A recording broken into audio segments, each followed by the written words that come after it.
Hai semua, kembali lagi dengan sahabat Suga. Dalam video ini mari kita belajar bersama tentang setan. Mungkin ini akan menjadi beberapa episode, maka dari itu bantu support channel ini agar lebih berkembang. Sebelum kita lanjut ke videonya, jangan lupa like, komen, dan subscribe. Baiklah, apa yang kalian tahu tentang setan? Dan apa sih setan itu?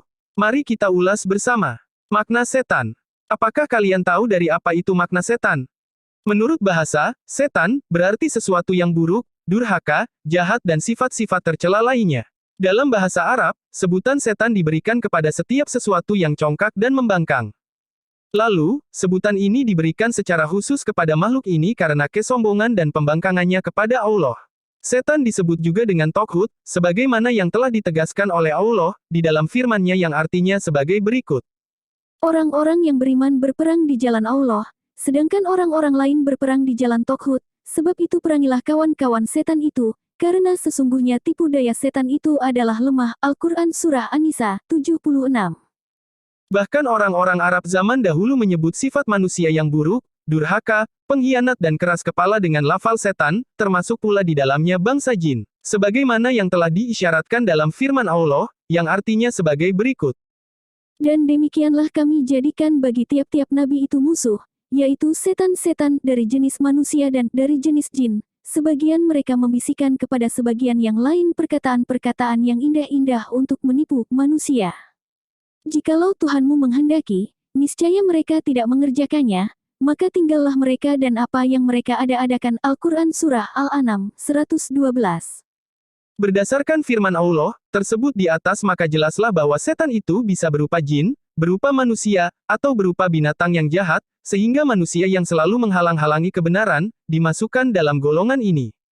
Yakni disebut pula dengan setan. Karena setiap nabi selalu mengajarkan kebenaran, sedangkan setan memiliki ayat-ayat yang mengandung kemungkaran untuk menyesatkan umat manusia. Setan yang berupa manusia ini tersebar di mana-mana, dari zaman ke zaman, pada setiap generasi manusia pasti ada setan yang berwujud manusia yang selalu menjadi penghalang terhadap kebenaran. Termasuk pada zaman kita sekarang ini, bahkan setan lebih cerdik dan lebih jenis dibanding zaman dahulu. Allah telah berfirman yang artinya sebagai berikut. Dan sebenarnya orang-orang yang zalim itu benar-benar dalam permusuhan yang sangat dan agar orang-orang yang telah diberi keyakinan bahwasanya Al-Quran itu adalah hak dari Tuhanmu.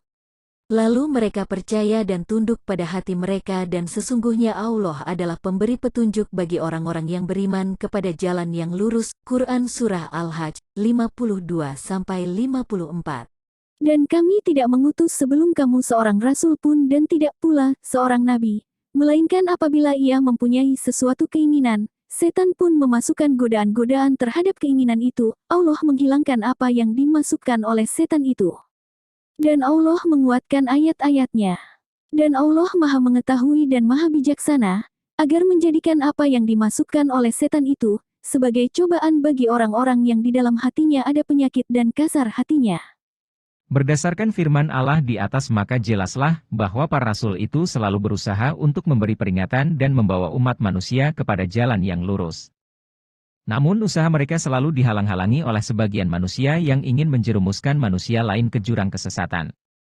Bahkan dewasa ini berwujud manusia lebih banyak lagi dengan berbagai propaganda yang sangat menggiurkan sebagian manusia lainnya. Bahkan dalam sebuah riwayat yang bersumber dari Ibnu Mas'ud yang telah dimarfukannya telah dikan yang artinya sebagai berikut. Tidaklah ada seorang pun di antara kalian melainkan wakilkan pendampingnya dari jin dan pendampingnya dari para malaikat. Para sahabat bertanya, begitu pula pada diri engkau, wahai Rasulullah? Beliau menjawab, benar, tetapi Allah telah menolongku untuk menghadapinya, sehingga dia tidak menyuruhku kecuali kepada mereka untuk membantu.